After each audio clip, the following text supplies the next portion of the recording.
Yeah, hello everyone. Today we are going to be talking about the melanomas, and we are quite familiar with this right from our step one. It's not a strange discussion.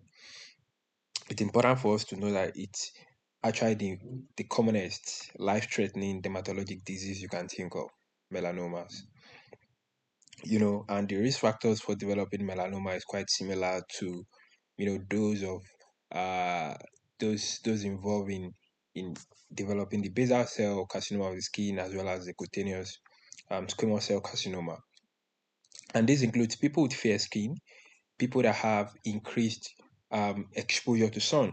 So sun exposure, fair skin, and people with some pre-malignant conditions like individuals with large congenital melanocytic nevi. So I have a picture of this condition, congenital melanocytic nevi, and you just have like a benign proliferation of the melanocyte in the skin. And they have this hyperpigmentation, this hyperpigmented appearance with coarse hair growth on them. So once you see a solitary lesion that is hyperpigmented, you know, in a child having hair growth, think about congenital melanocytic nevi, and that has like a 5% chance, of progressing to developing, malignant melanoma. So this is a picture that depicts the congenital melanocytic nevi. So once you see this, you can see this hyperpigmentation. It's solitary most of the time. You don't see more than one, you know, and you see the hyperpigmentation and you see the hair growth. Think about congenital melanocytic nevi. So this is quite different from congenital dermamelanosis. So congenital dermamelanosis just due to persistence of the melanocytes in the skin, the persistence of the melanin in the skin. So the lesion usually disappears after like 5 years, and it doesn't have any pre-malignant, or like it doesn't predispose to developing malignancy. So there's a difference between congenital melanocytic nevi and um, congenital dermamelanosis. So what you have in your melanosis is just flat patches. Sometimes they have this blue grayish discoloration. So once you see blue grayish discoloration, particularly in the extensor surface of the body, like the buttocks, the sacral area, you don't have any hair ingrowth. You know that is Mongolian spot, or what we call the congenital dermamelanosis. So I don't have a picture, but we can check that online. Just to have that knowledge. And also people with increased number of this navy. So anybody that has increased number of the navy, or like a solitary navy but it's very large, you know they all have increased risk of developing melanoma. So increased size, increased number, sun exposure, you know fair skin, and people with immunosuppression, all of them are predisposed to developing melanoma. And again, some people can have it inherited, people with the familial atypical mole and melanoma syndrome. So the FAM. So familial atypical mole and melanoma syndrome can also develop melanoma. So we have different types of melanoma. We have about 5 types. We need to be familiar with them because it can come out in our exams, right? But the commonest one that we are very familiar with is a superficial spreading one. So that's the one we commonly talk about in our step one, and it constitutes about 60% of all the melanomas. So the incidence of the superficial spreading melanoma increase with age. So, but sometimes you can see it in young adults.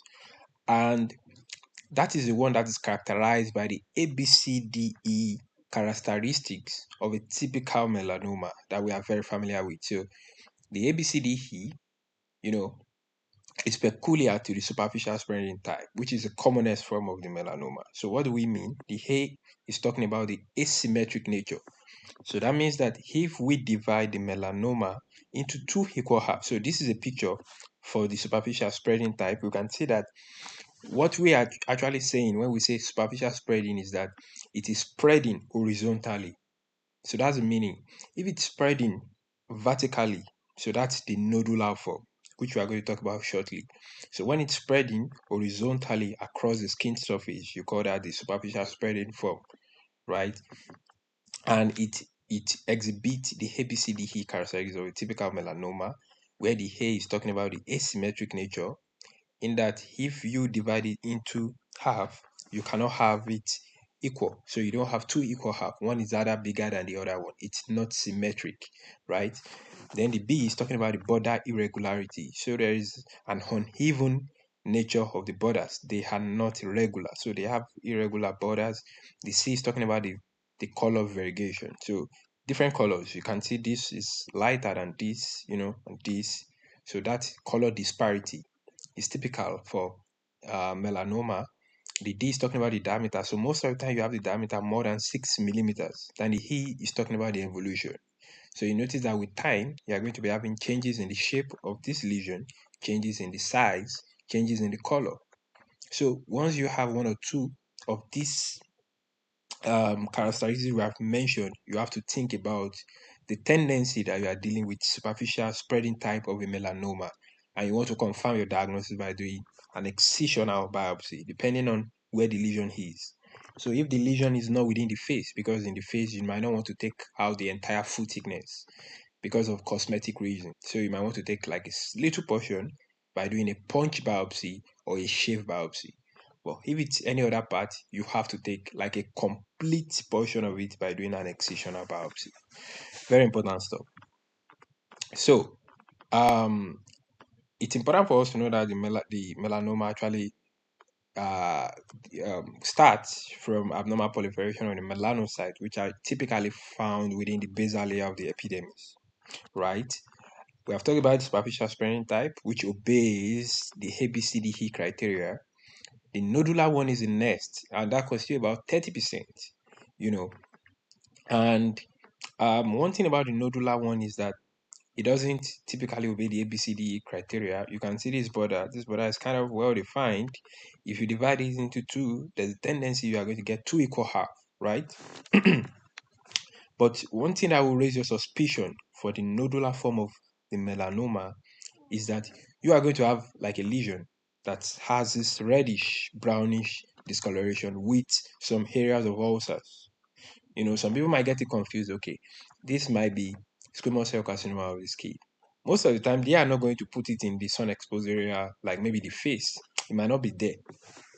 It can be in other parts, but even if it's in the face, we are going to see this typical pattern, this reddish, brownish, nodules, and you might have surrounding nervi. So you can have surrounding nervi, and you now have them surrounded by this. You now have those nervi, surrounding this nodular lesion. So that is what you call the ugly duckling sign. So it means that you're having like benign lesions, which are the nervi, they appear hyperpigmented. They are just here, here, here, here. You now have this, in the central portion. So this is looking atypical among them. So you have to consider that this might actually be a malignant melanoma, and you have to biopsy this lesion, right? So that is what we call ugly duckling sign. You are seeing an atypical lesion amidst some lesions that have uniform appearance. I'm going to show us a picture to reinforce that understanding. And one thing about the nodular is that they grow vertically, right? They grow vertically, they appear firm, and their growth is kind of rapidly progressing within months. They are fast. Once you have that, think about your nodular form of your malignant melanoma. So this is what I mean by the ugly duckling sign. So we can see this is like a nervi. This is another one. This another one, now surrounded by this. They have this in the central portion. So this is like a nodule, and it doesn't look like this and this. So you have to biopsy this to confirm if it's like a nodular form of the malignant melanoma. So don't forget the ugly duckling sign. It helps you. It helps you. And don't forget the other characteristic is going to be nodular. It's going to be firm to palpation, and it's going to have a continuous growth within few months. The next one is the acral lentiginous type. So once you say the word acral, you are thinking about the extremities, the hands, the legs, right? So they appear within the palms, the sole. They are going to be hyperpigmented like a normal typical melanoma. Sometimes they can present within the nail bed, right? So this is you know this is very common in Haitian and black population. So you can see it under the nail bed, you can see it in the palm, in the sole of the feet, right? So that's the hair form. So you can have it here. You can see this occurring in the sole. So this is a hair lentiginous type. The next one is a lentigo maligna. So this is just the one that appears within the sun exposure area like the face. So you just see it, that flat lesion. You can see that the color disparity, you can see that the border is not uniform, you can see that it's asymmetric. So you think about a melanoma once you see this. So this is a lentigo malignant type. You can see that it's present within the the sun exposed area. So solar lentigo, you know, or so it arises in a solar lentigo. So solar lentigo is like a benign form, right? So it's like a benign hyperpigmented lesion that appears in areas exposed to sun. So that can transform into a lentigo malignant form of a malignant melanoma. So lentigo malignant form is just malignant melanoma that occurs in sun exposed area. Bam, that is it. So don't worry yourself about too much details. Then the last one is the amelanocytic type or amelanotic type. So that can appear in all of these: the superficial spreading, the nodular, or the acral lentiginous, the lentigo malignant. The only problem is that you are not going to have hyperpigmentation because there is no melanin. There is no hyperpigmentation. So no clinical pigmentation. So it's not going to appear black. It's rather going to appear white, or any other color, but not blackish, not hyperpigmented. That's the amelanocyte, and it can occur from any one of these, right? So that is that. So we have talked about the fact that they arise within the basal epithelial layer where the melanocytes are found. We have to understand that they can metastasize anywhere in the body. That's the problem of melanoma. That's why you have to keep close surveillance to the patient, because you don't want the the spread to happen, right? And where are these areas? Just look at my head, my chest, my belly, my head, my chest, my belly. Can go to the brain, can go to the lungs, can go to the liver. The brain, the lungs, the liver, and sometimes they can hide within the subcutaneous layer, the fat layer. So that is that about the melanomas and the fact that they are malignant, they can spread. So that's why it's one of the most deadly lesions from the skin. So early diagnosis and treatment is very, very essential before it starts spreading, right? By the time you look at the lesion, you can demonstrate the ABCD criteria, or you can use your dermoscopy, which is like a microscope, to look at the lesion, to identify the melanoma, and you can quickly institute your treatment. How do you make your diagnosis? You have to do a biopsy, your excisional biopsy. Even if you have seen your ABCD, it meets your ABCD criteria, you don't stop there. You have to do your biopsy. And I've told us that we have to do excisional biopsy, right? Take away the full thickness, except in areas where you are concerned about cosmetics, like the face, where you might need to take just a portion by doing your shave biopsy or your punch biopsy. So the malignancy is identified histologically. We also talked about the fact that you can use the Hoechlin Ducklin sign, the Hoechlin Ducklin sign, to make diagnosis of the nodular form, right? In which you are going to be having a mole, you know, that looks substantially different from nearby moles. Actually, what you are calling a mole is not actually going to be a mole in most situations. In about 90% of cases, it's not going to be a mole, but you are going to see that, okay, what you are seeing around, they are moles. You're not having one in the center that should be a mole. But by the time you do your biopsy, you are going to discover in 90% of cases that it's actually a nodular form of a malignant melanoma. So that's what you call the ugly duckling sign. So it has a 90% sensitivity for melanoma. you can characterize the prognosis by exhibiting your breast flow thickness, which we know. So, which is talking about the depth of invasion in millimeters. So, the more vertically ingrowth, the more vertical ingrowth of the lesion, the better the prognosis. So, your breast flow thickness is talking about the distance between the granular layer of the um, epidermis down to the most or to the deepest visible tumor cells within the dermis, within the skin. I don't know whatever layer it gets to. But what I'm saying is the distance between the deepest visible tumor cell to the granular layer of the epidermis is what we call the breast flow thickness.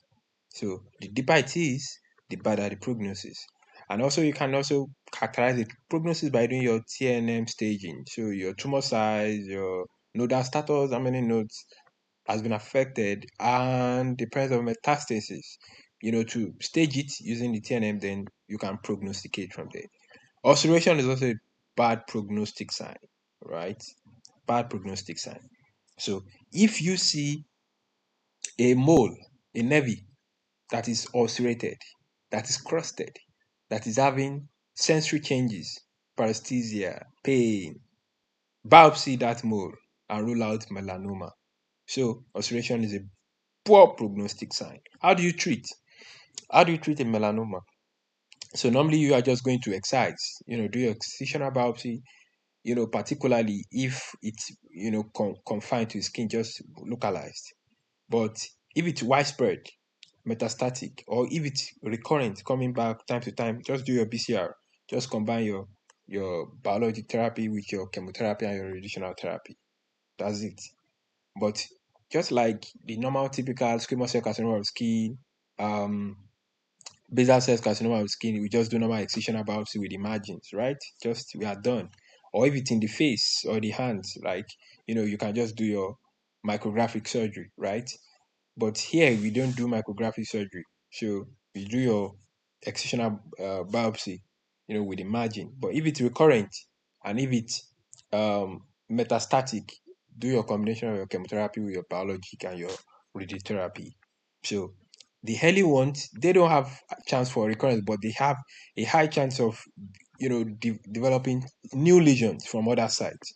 So that's why you have to quickly, treat them, and you have to pay a close surveillance on the patient for those new lesions that are going to be coming. The more advanced ones can recur and they can metastasize at a very large rate. So the word patient surveillance is key, very, very essential, very, very essential. Kaposi sarcoma is another one we are talking about. We are very familiar with this guy. It is um, the commonest lesion, the commonest malignancy that you have in people with HIV. That's number one fact about it. Kaposi sarcoma. It is a vascular proliferative disease that is attributed to the virus, the human herpes virus 8, the Kaposi sarcoma virus. Very important stuff. We must remember this. Definitely, we are going to see it in our exam. So, this is just talking about malignancy affecting the endothelial cells of the capillary. So, you are just having increased proliferation of the endothelial cells.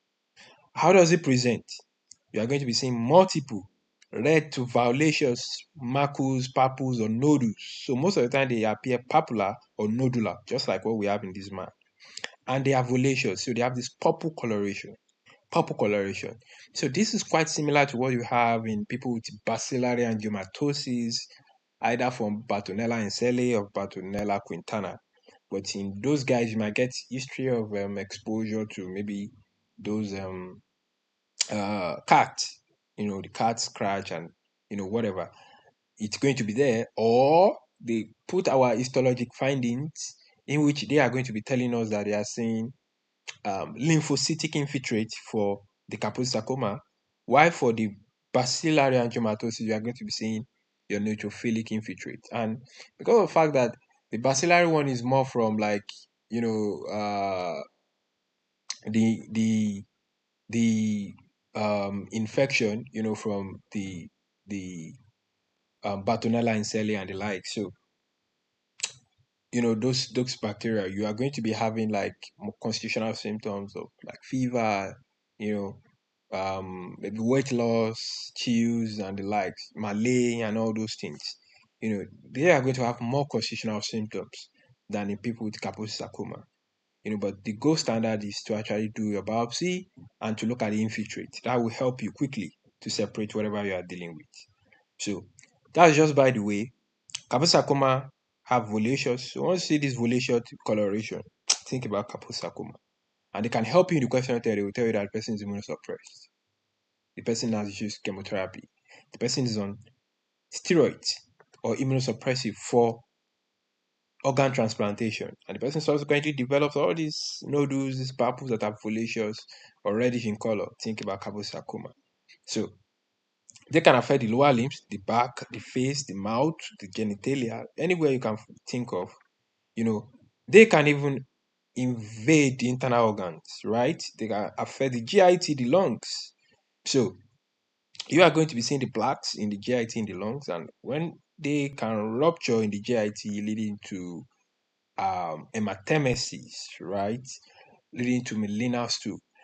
In the lungs, they can bring about hemoptysis. So have that at the back of your mind. If it occurs in the extremities, the lower limbs, it can cause obstruction of lymphatic ducts, leading to edema, lymphedema. So it's very common in people with HIV. So you have different forms. You have the classic form that occurs in the Mediterranean people.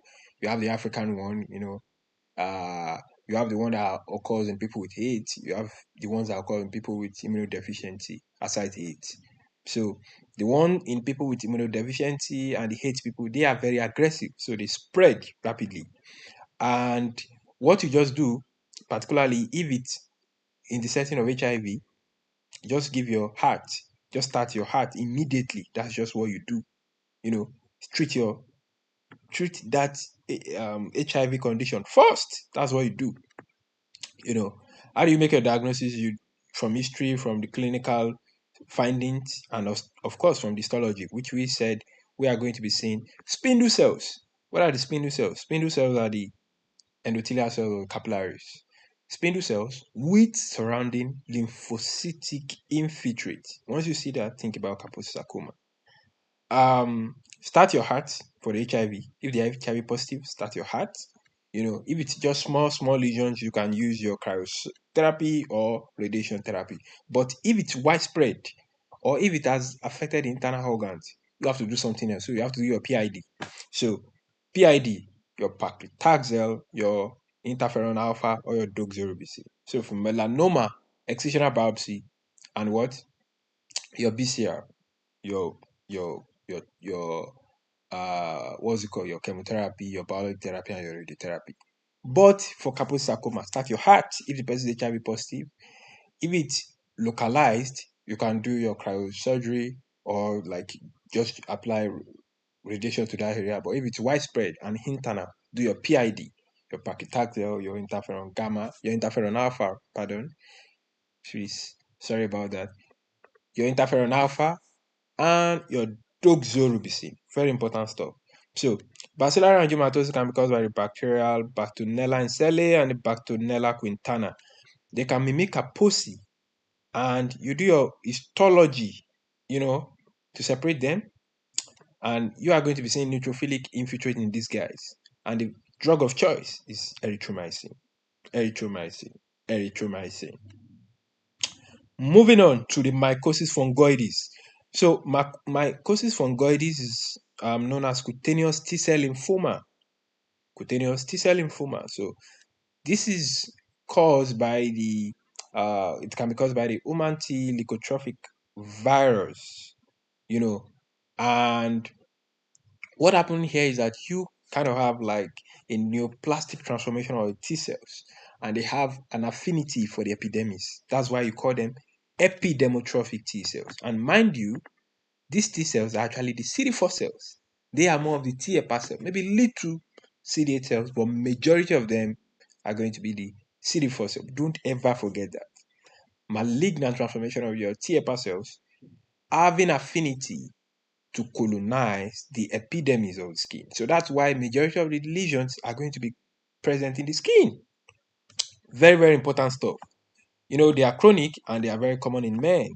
So, what do you see in the history? How do you have a heightened suspicion? Number one, the the lesion, you know, starts in the skin, just like I've said, and it occurs in different phases. So you have like the patch phase, you have the plaque phase, and you have the tumor phase.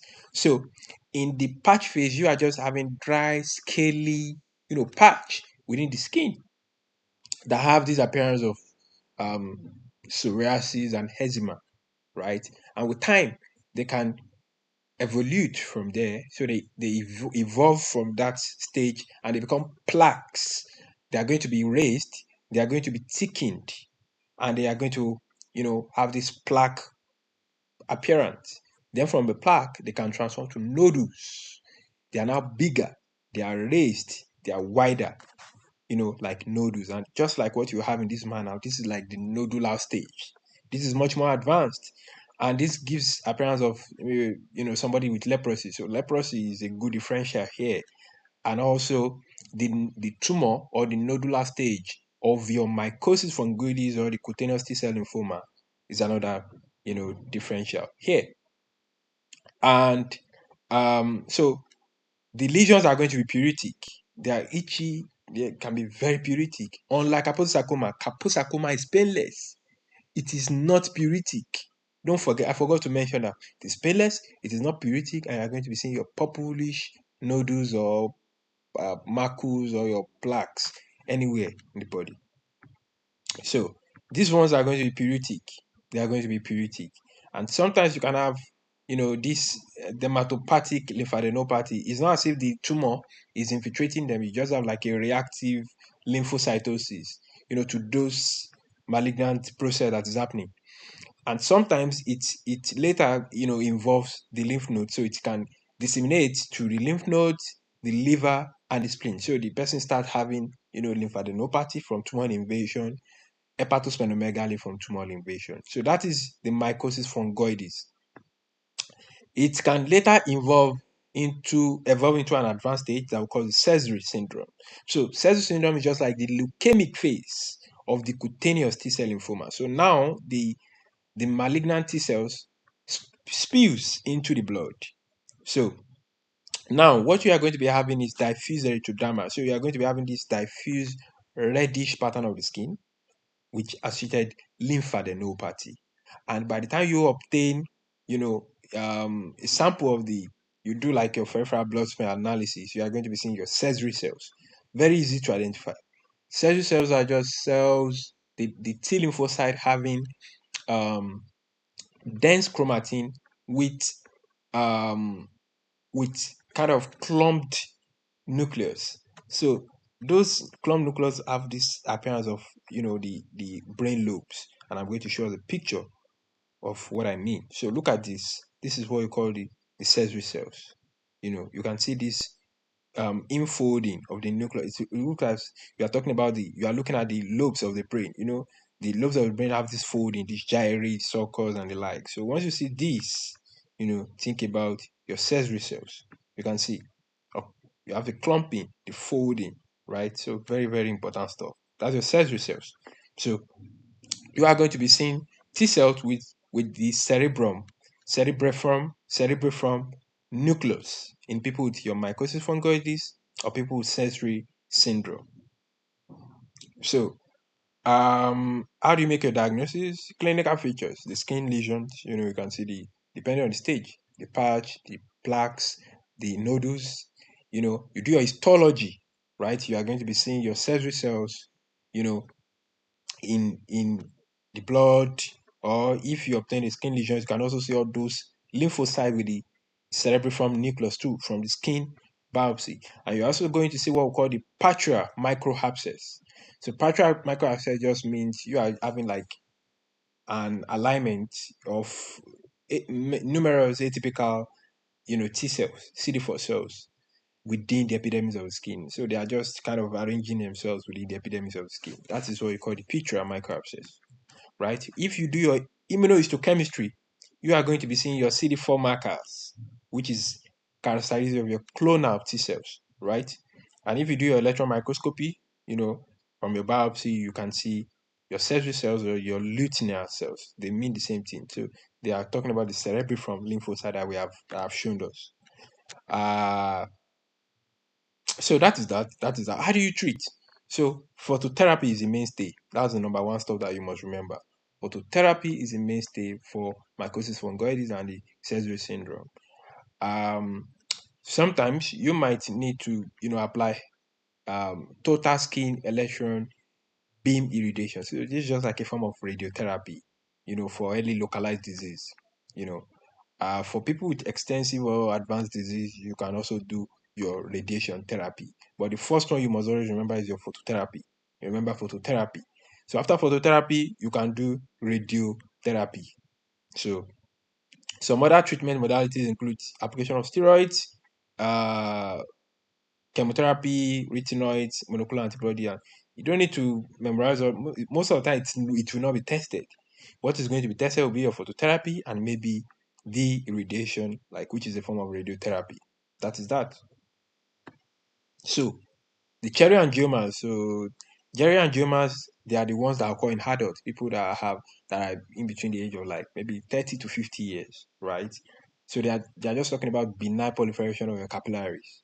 So you have increasing proliferation of your capillaries, and these lesions they increase with age.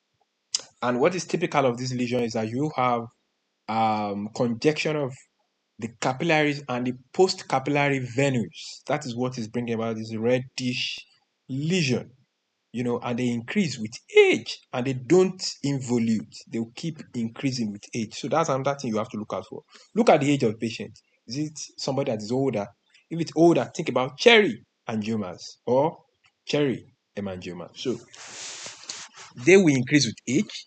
They don't regress. Don't pick regress. If they ask you what's going to be the fate of the lesion, please, my people, don't go and pick regress. It will never regress. It will be increasing with age. And you don't need to, do any treatment, but for cosmetic purpose, you can do excision. Most of the time, they don't treat it. So it's due to conjection of the capillaries and the post-capillary venous due to benign proliferation of the capillaries. The infantile hemangioma, yeah. So this is now a serious problem compared to the cherry hemangioma. So the infantile hemangioma also has a fruit name because cherry is a fruit name. You call this the strawberry hemangioma or superficial hemangioma. So if you make a diagnosis of a patient with infantile hemangioma and you are not seeing infantile hemangioma in the question step, you can see superficial hemangioma or the strawberry hemangioma. And what are we talking about here? So it's already here, strawberry hemangioma. So this is just like a benign proliferation of the capillaries, just like your cherry hemangioma, and it occurs within the first few weeks of life, right? And you are expecting it to regress within 9 months to 1 year, right? They are benign. They usually regress within 9 months to 1 year. So initially, they are going to be rapidly proliferating. So it's going to expand. But with time, 9 months to 1 year is going to regress. So there are some things we need to know with regards to the infantile hemangioma, particularly where we are seeing it. So if you can pick more than five or more cutaneous lesions, 5 or more infantile hemangioma, you need to obtain a liver ultrasound because when you have this number, there's a tendency that you are going to have the hemangioma affecting the liver, which can actually lead to formation of atriovenous malformations, atriovenous interconnection that can lead to high output cardiac failure. So obtain a liver ultrasound to check if you have the lesion in the liver. So they can tell you that a patient has 5 or 6 lesions. You already know what to do next. Obtain a liver ultrasound. A patient can have it in the face, particularly the cervical region of the face. In that situation, you have to obtain a echocardiography as well as do the MRI of the head. Why? You are doing that because of what we call the face syndrome.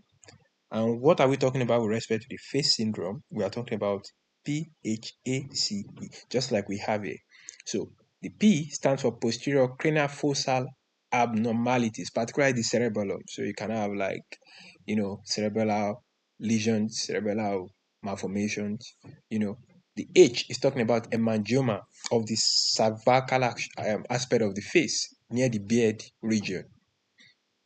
You know, so of course, if you see that, you have to rule out the other components. The A is the arterial cerebrovascular anomalies. You can have clots within the cerebral vessels. You can have absence or reduction in the size of one of the cerebral vessels, which can lead to stroke. So you have to rule that out by doing the MRI of the head. They can have cardiac defect, coarctation of aorta, septal defect, holes in the heart. You know, um, you have to rule that out by doing your echocardiography. Then the high anomaly. So you can have the lesions affecting the eye, the hemangiomas affecting the eye, leading to glaucoma, leading to strabismus, optic nerve atrophy, and the likes. So don't forget the face, posterior cranial problems, particularly the cerebellum. The H is talking about the hemangioma affecting the cervical part of the face. The A is talking about the arterial cerebrovascular structures.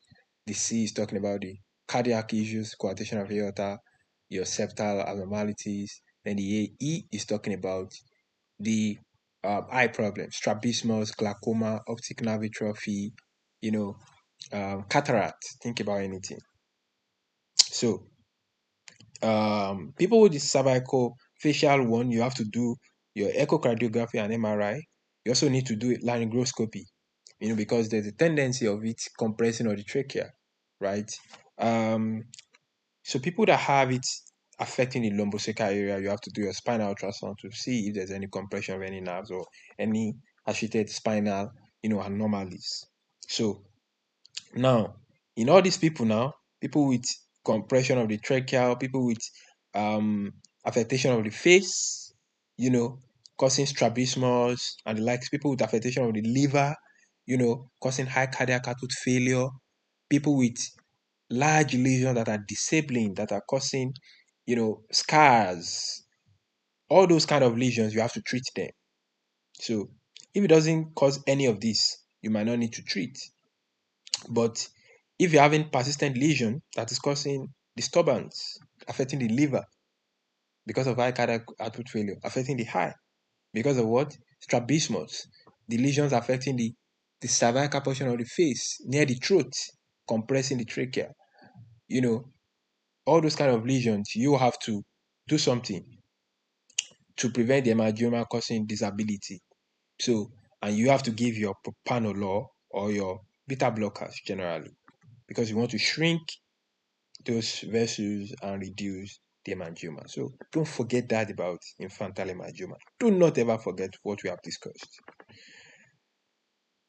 The pyogenic granuloma, this is basically a soft lobular, friable nodule, right? A soft, friable lobe, or I said lobe, nodule within any part of the body. It can affect the mouth, it can affect the gingiva, it can affect the trunk. Once you see this, think about pyogenic granuloma. And what they are going to tell you is that this lesion bleeds easily with touch. Think about pyogenic granuloma. So it's very common in young adults, especially pregnant women. Why? Because pregnancy releases vascular endothelial growth factor that leads to proliferation of the capillaries, leading to development of this pyogenic granuloma. So you just have capillaries, vessels surrounded by granulomatous tissue, granulation tissue. That's what is here. And they bleed easily. So that's your lobulated capillary hemangioma. You can have it in the fingers, in the trunk, in the oral mucosa, especially in pregnant people, and they bleed easily. That is what is going to help you. They ulcerate and they bleed profusely. So it's common in pregnancy because of increased expression of the vascular endothelial growth factor. How do you treat it? Either you go in, you cut it. If you don't want to cut it, you can apply your laser. If you don't want to apply your laser therapy, you can apply your silver nitrate to shrink it. So those three things is going to treat it. Laser therapy, cut it off, silver nitrate. In pregnant people, once they deliver, it's going to regress, so you don't need to treat them. So treatment is not warranted in pregnancy. They are going to resolve spontaneously after delivery. Very important stuff. The next is what you call the necrobiopsis lipoidica. You don't need to waste your time. Very easy to get. What you are just looking for is just reddish brownish annular plaques or reddish brownish, lesions that is kind of irregular in shape. And when you look closely in that lesion, it looks as if you have scars, central scars. You can see this area of scarring. You have this reddish brownish, lesions that are not well demarcated, having central atrophic scars. I'm telling you, particularly within the pretibial areas of the leg.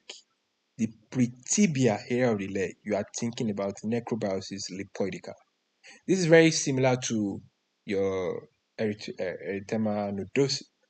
They also appear within the pretibial area, and don't forget that is due to panniculitis, inflammation of the subcutaneous tissue there, and they are tender. Don't forget they are tender, painful lesions in those areas. This one is not tender, it's not painful, but you are going to be having irregular, reddish brown, central atrophic scarring in people with background diabetes. Once you see that, just go and rule out your diabetes. Next thing you are doing is either you are ordering for your glycated hemoglobin or you are checking for your fasting blood sugar. That's going to be the next line of action to rule out diabetes mellitus. So we have come to the end, dermatology. Thank you very much.